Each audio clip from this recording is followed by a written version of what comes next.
आप नीमदाई जैसे एक्सपायर हो तो माउंटेनिंग कम्युनिटी वर्ल्ड के अंदर चली है, लोगों को ये पता लगे भी 8,000 मीटर से ऊपर के माउंटेन भी है दुनिया के अंदर, 14 माउंटेन, लोगों को पहले पता ही नहीं था, नोबडी न्यू, किसी को नहीं पता था। नेटफ्लिक्स की मूवी मैंने भी जब देखी थी हाँ, तभी मेरे को पता चला है, उससे पहले मुझे भी कोई आइडिया नहीं था। तो मैं बताना चाहता हूँ ऑडियंस को भी कि 8,000 मीटर से ऊपर के 14 माउंटेन है। इंडियन लोग 9 माउंटेन क्लाइंब कर सकते हैं, पाकिस्तान वाले 5 माउंटेन के इंडियन को परमिशन नहीं मिलती, जो हम क्लाइंब नहीं कर सकते, जिसके अंदर पाकिस्तानी 5 K2, नंगा पर्वत, G1, G2 और बोर्ड पीक, ये 5 के हमें परमिशन नहीं मिलती। इंडिया में 9 माउंटेन क्लाइंब कर सकते हैं, और आज तक अभी एक फर्स्ट इंडियन है जिसने 9 माउंटेन अभी क्लाइंब किया है, भरत। वो 2016 से स्टार्ट हुए थे और आज 2026, 10 साल लगे उनको क्लाइंब करने के लिए, और अभी तक मैंने 8,000 कर लिया है, और अगर होपफुली रहता है तो मैं नेक्स्ट ईयर तक इस प्रोजेक्ट को पूरा कर दूंगा 9 माउंटेन का। और हम भी चाहते हैं कि हमारा जो इंडिया का नाम वर्ल्ड के अंदर पहले नंबर पर आए माउंटेनिंग के अंदर, इंडिया वाले किसी से कम नहीं है। नरेंद्र, परमिशन क्यों नहीं मिलती पाकिस्तान में इंडियंस को? क्या होता है कि दोनों देशों की लड़ाई आपस की, ठीक है, ये मैटर है दोनों देशों की लड़ाई होगा। अब जो 5 माउंटेन है K2, नंगा पर्वत, G1, ऐसे तो क्रिकेट भी नहीं खेलना चाहिए। ठीक है, क्रिकेट खेलते हैं लेकिन ये माउंटेनिंग है, वो है POK के अंदर, पाक ऑक्युपाइड कश्मीर। हालांकि वो पार्ट इंडिया का है, ठीक है, उसी जगह की लड़ाई है। अगर वहाँ जाके इंडिया का झंडा फहराएगा तो वो लड़ाई जगह की है। पाकिस्तान वाले सोचे भी इंडिया वाला यहाँ कैसे आ गया, इसलिए हम वीज़ा अप्लाई करते हैं। मई जून के अंदर वो माउंटेन क्लाइंब होते हैं पूरी साल के अंदर, हम मई के अंदर अप्लाई भी करते हैं, लेकिन वो ना हमारा रिजेक्ट करते ना हमारा एक्सेप्ट करते, वो फाइल को पड़ी रहते हैं, वो टाइम निकल जाता है, फिर वो पेंडिंग रखते हैं। अगर मान लो फिर मैं दूसरा जुगाड़ भी करूँ, मैं यूएस जाके शिफ्ट हो जाऊँ, वहाँ का पासपोर्ट ले लूँ, तो जो प्लेस ऑफ बर्थ होता है ना, वो हमेशा किसी भी पासपोर्ट में चले जाना प्लेस ऑफ बर्थ जरूर दिखाया जाएगा, तो आपका इंडिया दिखाएगा। अब उन्होंने प्लेस ऑफ बर्थ दे दिया इंडिया, फिर हमें नहीं देंगे, वो फिर पेंडिंग रखेंगे। अच्छा, ऐसे भी होता है? ऐसे भी होता है। अब बहुत सारे इंडियन है जो पाकिस्तान, वो हमारे वर्ल्ड के हर कंट्री में है, ग्रीन कार्ड ले रखे हैं, लेकिन उनको फिर उनको भी नहीं मिलती प्लेस ऑफ बर्थ की वजह से, उनको नहीं देते वो। और तीसरा, कोई जुगाड़ कर भी ले, झूठ भी कर ले यार, पूछ भी गया और इंडिया फ्लैग फहरा दिया तो जिंदा नीचे नहीं आने देंगे वो। अब पाकिस्तान वाला इंडिया के अंदर नहीं आता, जैसे अगर पाकिस्तान वाला इंडिया के अंदर आ गए, पाकिस्तान का झंडा फहराया आप किसी माउंटेन में, तो क्या आप सहन कर लोगे उस चीज़ को? तो वो एक पॉलिटिक्स लड़ाई है दोनों देशों की। अगर हमें परमिशन मिल जाए तो हम तो बड़े खुश हैं कि हम वहाँ K2 पर जाके जब देश का झंडा फहराएं और देश के लिए देश का नाम बढ़ाए, तो इससे प्राउड हमारे लिए भी क्या होगा। बिल्कुल बिल्कुल। लेकिन नहीं मिल पा रही पॉलिटिक्स जिसे, या दोनों देशों की लड़ाई की वजह से। आपने एक बात बोली थी कि निम्स दाई जी को तकरीबन 6 महीने लगे, 6-6.5 महीने लगे to cover all the 14 peaks.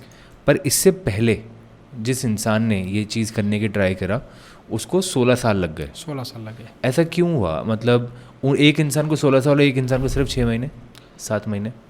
नीम दाई की जो सोच थी, nothing is impossible, everything is possible, वो उनके अंदर जो डेडिकेशन थी, उन्होंने एक ऐसा माउंटेन ऐसा निकाला, उन्होंने इतनी हार्ड प्रैक्टिस की थी, ठीक है। और वो उन्होंने एक प्रोजेक्ट रखा था, पॉसिबल प्रोजेक्ट का नाम रखा था, अभी मैं ये 14 पीक को 6 महीने के अंदर क्लाइंब करके दिखाऊंगा। और वो पहले भी दुनिया गया ना, जब नहीं करने से पहले सब सोचते थे पॉसिबल ही नहीं है, 6 महीने में क्लाइंब हो ही नहीं सकता, बट उन्होंने करके दिखाया वो 6 महीने के अंदर। पॉसिबल क्यों नहीं था?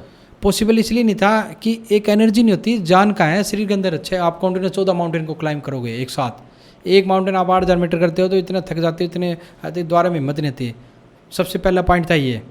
दूसरा पॉइंट, आपको एक माउंटेन से दूसरे माउंटेन जाने के लिए बहुत लंबा सफ़र तय करना पड़ता था। उन्होंने रेड बुल ने उनको स्पॉन्सर किया था, और सबसे बड़ा मैं उनको रिस्पेक्ट करता हूँ, उन्होंने वो सोच लाए कि मैं 14 पीक को 6 महीने क्लाइंब करूँगा। तो उन्होंने एक पूरी प्लानिंग की, पूरी 1 साल 1.5 साल 2 साल मेहनत की, दिन रात पूरी 10-10 15-15 घंटे वो रनिंग एक्सरसाइज वो करते थे, ठीक है। और तीसरा कि जो उन्होंने 16 साल में किया था, उस टाइम रिसोर्सेज नहीं थे, इतने टेक्नोलॉजी नहीं थी। उसके बाद नीम दाई आए, उन्होंने प्लानिंग की, रिसोर्सेज रखे, हेलीकॉप्टर रेडी रखे। पहले सबसे पहले उन्होंने अन्नपूर्णा क्लाइंब किया था फर्स्ट। अन्नपूर्णा के बाद हेलीकॉप्टर लिया, K2 बेस कैंप, वो कांचनजंगा बेस कैंप पहुंचे, कांचनजंगा क्लाइंब किया, धौलागिरी क्लाइंब किया, एवरेस्ट क्लाइंब किया, लोसे क्लाइंब किया, मकालू क्लाइंब किया। उसके बाद जून के अंदर पाकिस्तान गए, पाकिस्तान के अंदर उन्होंने 1 महीने के अंदर 5 पीक क्लाइंब कर दी, K2, बोर्ड पीक, नंगा पर्वत, G1, G2।